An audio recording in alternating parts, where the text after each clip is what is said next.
ইসলাম যদি আপনি আমি যদি মনে প্রাণে ধারণ করতে পারতাম তাহলে আমাদের অবস্থাটা এমন হতো না, আমাদের অবস্থাটা একটু হলেও পরিবর্তন হয়ে যেত। আমাদের নেতারা বর্তমানে জেলখানায় আর আমরা কর্মীরা বাড়িতে বসে আছি। এই রমজানের সময় ইফতারি নিয়ে যখন বসা হয়, আপনার সামনে কত রকমের ইফতারি, আপনার সামনে আছে আপেল, বেদেনা, কমলা, চিপস, আপনার সাথে আছে শরবত, আপনার সামনে আছে তরমুজ, আপনার সামনে আছে বেদেনা, হাজারো আইটেমের ইফতারি নিয়ে আপনার সামনে নিয়ে বসে আছেন। আর হাজারো কোরআনের কর্মীরা, হাজারো নেতৃবৃন্দরা আজকে জেলখানায় বন্দী হয়ে কান্দে। এরকম আছে না নাই? কর্মীরা যদি চিন্তা করতো আজকে আমাদের নেতারা জেলখানায় বন্দী থাকবে আর আমি দামি দামি ইফতার নিয়ে কিভাবে ইফতারি করব, এই অনুভূতি যদি আজকে বাংলাদেশের এই 17 কোটি মানুষের ভিতরে যদি একটা বারের জন্য জাগ্রত হতো, তাহলে আল্লাহর কসম করে বলি বাংলাদেশের সব কিছু পরিবর্তন হয়ে যেত। কিন্তু আমাদের সেই অনুভূতি যেন আজকে স্টক করে মারা গেছে। আজকে আমাদের সেই অনুভূতির শক্তিই নাই। এ মুসলমানের সন্তানেরা, পিপিলিকা থেকে 3 নাম্বার শিক্ষা গ্রহণ করুন। পিপিলিকিরা কিন্তু বিপদের মুহূর্তে একটা ইউনিটি করে বেঁচে থাকে। যখন বৈশাখ মাস, যখন চারিদিকে পানি আর পানিতে থই থই করে, ছোট্ট পিপিলিকার ঘরগুলো যখন পানিতে ডুবে যায়, একটু খেয়াল করুন। ধানের খেতে যাওয়ার পর দেখবেন পিপিলিকার যে ঘরগুলো ছিল সব পানিতে ডুবে গেছে, কিন্তু পিপিলিকাগুলো, সকল পিপিলিকা এক জায়গায় ঐক্যবদ্ধ হয়ে বলের মতো হয়ে পানির উপর দেখবেন ভাসতেছে। দেখছেন? এরকম দেখছেন? যখন দেখবেন পিপিলিকার বাসাগুলো ডুবে গেছে, ও চিন্তা করতেছে আমরা যদি এখন একা একা থাকি একজনও বাঁচবো না, তাহলে বাঁচার জন্য বৃহত্তর স্বার্থে সকল ভেদাভেদ ভুলে গিয়ে সকল পিপিলিকা ঐক্যবদ্ধ হয়ে একটা ইউনিটি হয়ে যখন একটা বলের মতো হয়ে নিজেদেরকে ইউনিটি যখন গঠন করে, ওই ইউনিটি গঠন করার কারণে হাজারো পানি, হাজারো বর্ষা বলেন, হাজারো সিডর বলেন, ইউনিটি হয়ে একটা বলের মতো ঐক্যবদ্ধ হয়ে যখন ইউনিটি নিয়ে পানির উপর ভাসতে থাকে, এই ইউনিটির কারণে আল্লাহ পাক রব্বুল আলামিন তাদেরকে বাঁচিয়ে দেন। জোরে কোন সুবহানাল্লাহ। তাহলে ছোট্ট একটা পিপিলিকা যদি ইউনিটির কারণে যদি এত সুন্দর ভাবে বাঁচতে পারে, আমাদেরও মুসলিম মিল্লাতের এই দূর অবস্থায়, যে সময় রমজানে আমরা রোজা রাখতেছি, যে সময় রমজান মাসে আমরা তারাবি নামাজ মসজিদে নির্বিঘ্নে পড়তেছি, কিন্তু আজকে বাইতুল মুকাদ্দাস মসজিদের দিকে তাকিয়ে দেখেন ইফতারির সময় ওই ফিলিস্তিনি মুসলমানদের উপর আজকে ইসরায়েলি নরপশুরা কিভাবে গুলি বর্ষণ করতেছে। নামাজ পড়তেছে, নামাজরত অবস্থায় গুলি বর্ষণ করা হচ্ছে। মিডিয়াতে আসতেছে। এখনো কি আমাদের টনকটা একটু নড়বে না?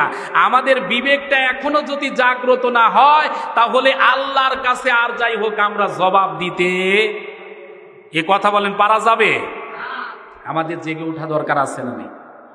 আমরা যদি জেগে উঠতে পারি, আমরা যদি জাগতে পারি, তাহলে অবশ্যই আল্লাহ পাক রব্বুল আলামিন আমাদের বিজয় দান করে দিবেন। জোরে কোন সুবহানাল্লাহ। আল্লাহ রব্বুল আলামিন বলেন, হাসবুনাল্লাহু ওয়া নি'মাল ওয়াকিল, নি'মাল মাওলা ওয়া নি'মান নাসির। জোরে কোন আল্লাহু আকবার। কি আল্লাহু আকবার বলে কষ্ট হচ্ছে? তাহলে আমরা যখনই কোরআন তেলাওয়াত শুনবো সবাই একটু জোরে আল্লাহু আকবার বলবো। জোরে বলেন তো আল্লাহু আকবার। আল্লাহ রাব্বুল আলামিন বলেন, বান্দারে তুই যদি আমার প্রতি বিশ্বাস ইস্তেকামাত রেখে আমার সাহায্যের প্রতি যদি তাকায়া থাকতে পারিস, আমি আল্লাহ রাব্বুল আলামিন শত ব্যস্ততার ভিতরে, শত কষ্টের ভিতরে, শত দুঃখের ভিতরেও আমি আল্লাহ রাব্বুল আলামিন তোর জন্য সাহায্যকারী হয়ে যাব। জোরে কোন সুবহানাল্লাহ।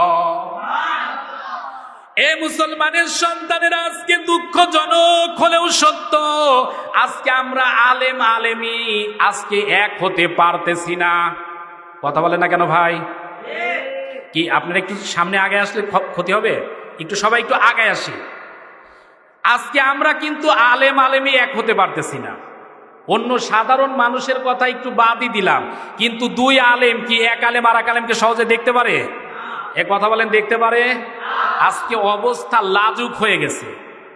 আজকে লম্বা টুপিওয়ালা দেখবেন খাটো টুপিওয়ালারে দেখতে পারে না, কওমিয়া মাদ্রাসা আলিয়ারে দেখতে পারে না, আলিয়া কওমিয়ারে দেখতে পারে না, হানাফি শাফিরে দেখতে পারতেছে না, মালিকি আবার আহলে হাদিস ভাই দেখতে পারতেছে না।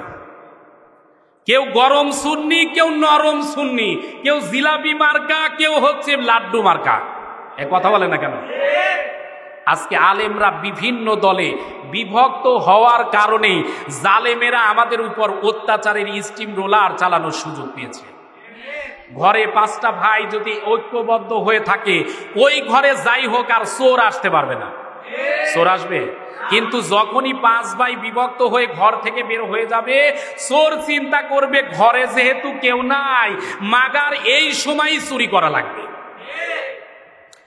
এ মুসলমানের সন্তানেরা, এই জন্য বোঝাবার সুবিধার্থে বলতেছি, হযরত ইয়াহইয়া আলাইহিস সালাতু ওয়াস সালাম রাস্তা দিয়ে হেঁটে যাচ্ছে, এমন সময় দেখতেছে শয়তান মাথায় যেন কি নিয়ে হেঁটে হেঁটে যায়। আল্লাহর পয়গম্বর হযরত ইয়াহইয়া আলাইহিস সালাতু ওয়াস সালাম ডাক দিয়ে বলে, শয়তান রাস্তা দিয়ে যাও, কিন্তু মাথার ভিতরে তোমারে দেখি কি যেন মাথার ভিতরে দেখা যায়, তোমার মাথায় কি আছে?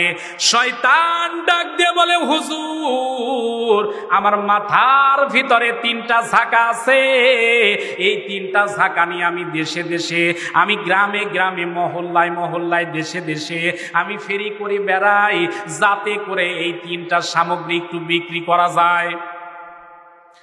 আল্লাহর পয়গম্বর ইয়াহইয়া আলাইহিস সালাতু ওয়াস সালাম ডাক দিয়ে বলে, শয়তান 3টা জিনিস মাথার ভিতরে কি আছে একটু আমার কাছে বলো না।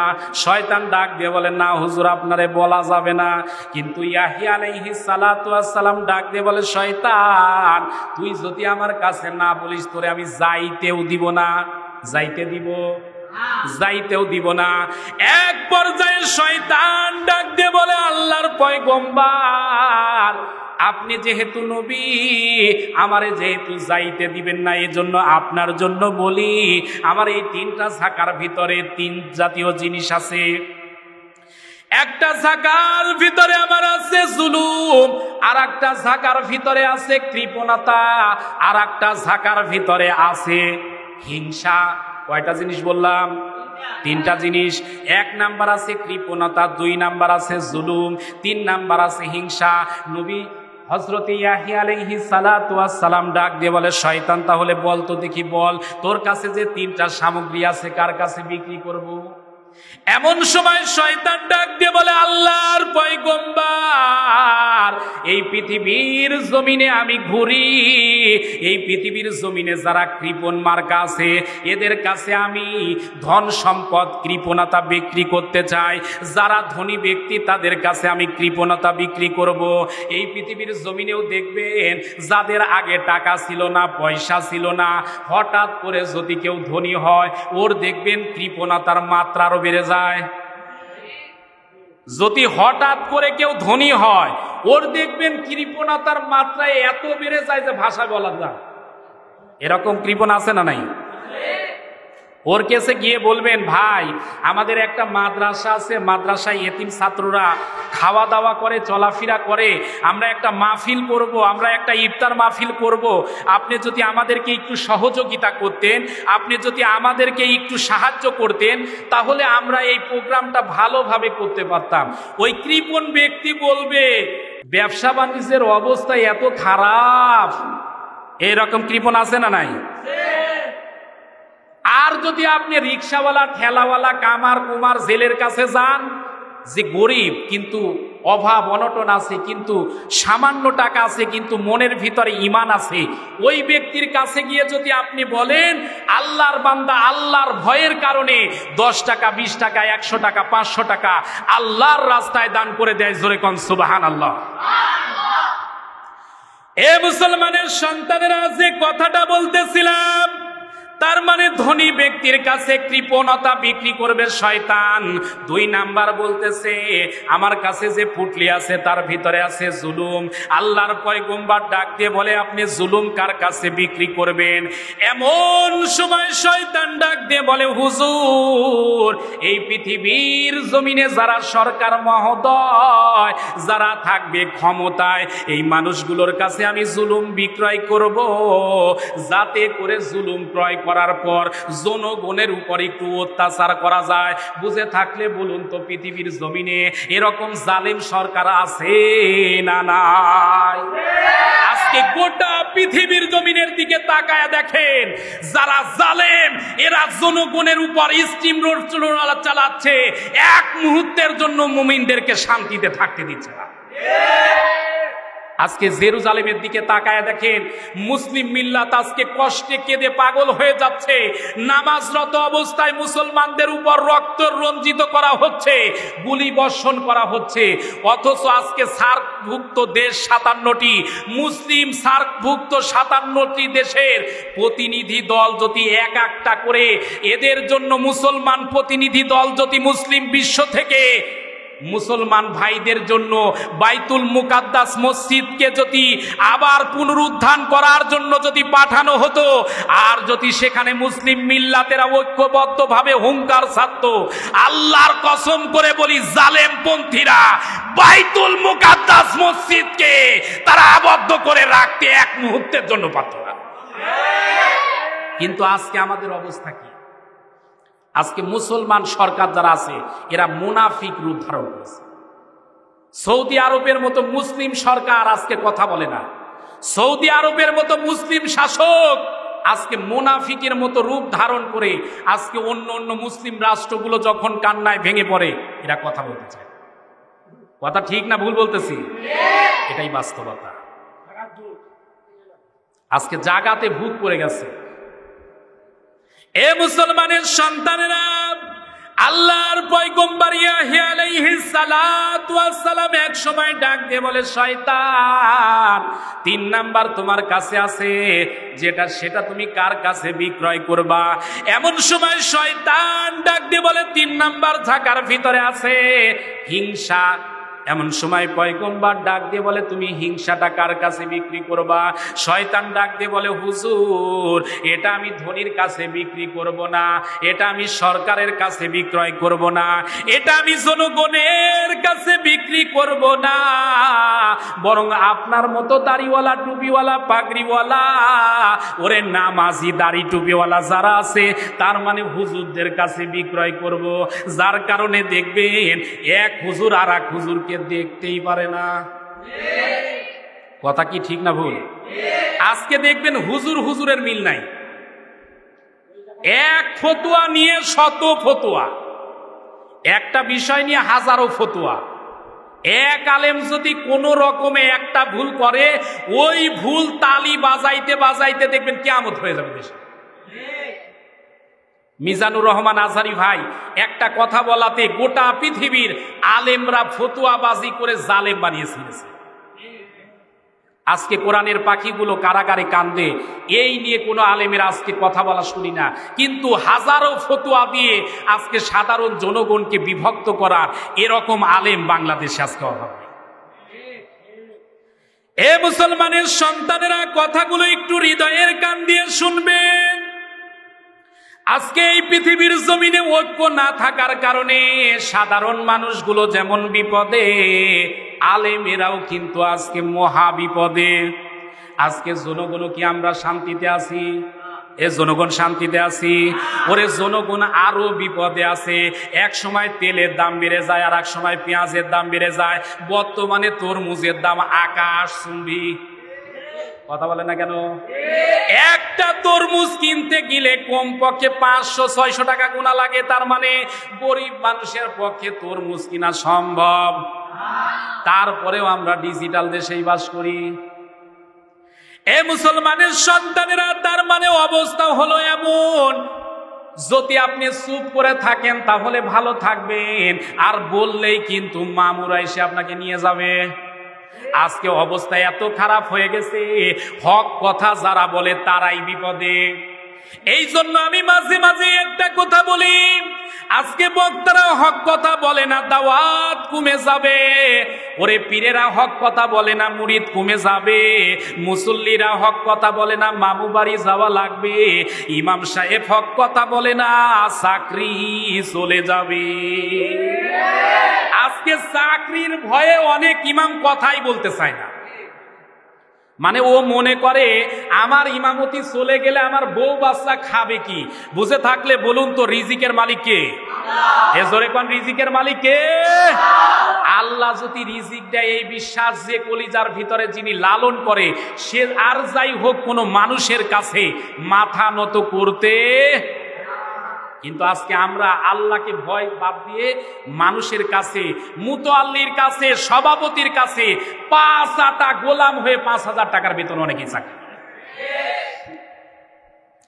এ মুসলমানের সন্তানেরা, দুঃখ রাখার জায়গা নাই, কথাগুলো একটু মেলাবেন। যদিও আপনারা চিন্তা করতেছেন এখানে আমরা কম সংখ্যক মানুষ আছি, কিন্তু আপনাদের দয়ায় এই কথাগুলো কিন্তু ওয়াজ মিডিয়া বগুড়া ছাড়াও এখানে কয়েকটা মিডিয়ার ভাইরা এসেছে, তাদের মাধ্যমে আগামীকালকেই দেখবেন গোটা পৃথিবীতে এই কথাগুলো চলে যাবে। তাহলে এই কথাগুলো আমাদের স্বতঃস্ফূর্তভাবে কোরআনের ময়দানে কথা বলা দরকার আছে না নাই?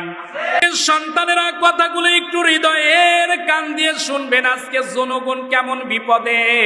আমি ওয়াজ করতে গিয়ে মাঝে মাঝেই বোঝাই, জনগণ এমন বিপদে পড়েছে। মানে আমাদের সমাজে তাল গাছ আছে, তাল গাছ চেনেন? তাল গাছ, এ তাল গাছ কিন্তু অনেক লম্বা হয়। তাল গাছ ঝড়ে সহজে ভাঙে? তাল গাছ কিন্তু ভাঙে না। বাতাস আর তাল গাছের ভিতরে ঝগড়া লেগেছে। এক পর্যায়ে বাতাস তাল গাছকে ডাক দিয়ে বলতেছে, বেটা বেয়াদব, তুই এত লম্বা হোস কেন? বলতেছে, আমি মাটি থেকে সার নেই, মাটি থেকে পানি পাই, আল্লাহ আমারে দয়া করছে, আমার যতটুকু দরকার তত বড় হবে, তাতে তোর কি? আমি দরকার হলে আসমান পর্যন্ত যাব, তোর কোনো কথা শুনি না। বাতাস বলতেছে, বেশি বাড়াবাড়ি করিস না, বেশি কথা বলিস না। তুই যদি বেশি বাড়াবাড়ি করিস, এমন ঝড় তুলবো, এমন সিডর তুলবো, এমন বাতাস তুলবো, তুই থাকতে পারবি না। তাল গাছ বলে, তুই যতই বাতাস দিস, যতই ঝড় তুলিস, আর যতই সাইক্লোন লাগাস না কেন, মাগার আমারে ভাঙতে পারবি? এ জোরে কোন, পারবি?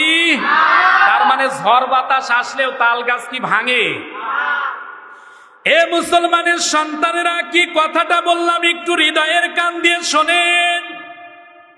তাল গাছের সাথে যখন বাতাসের যখন তর্ক হচ্ছে, এক পর্যায়ে যখন তর্ক শুরু হয়ে গেল, এক পর্যায়ে যখন অবস্থা এমন হয়ে গেল, ঝড় যখন বাতাস শুরু হয়ে গেল, সিডর যখন শুরু হয়ে গেল, এমন সময় ঝড়ের ভিতরে দেখা যাচ্ছে কিছুক্ষণের ভিতরে, মুহূর্তের ভিতরে ঝড়ের কারণে তাল গাছের নিচে যে ছোট ছোট ঘর ছিল, ঘরগুলো নাই, দোকানগুলো ছিল, দোকানগুলো নাই, অন্য অন্য গাছ গাছালি ছিল, সব যখন ঝড়ের কারণে চলে গেছে।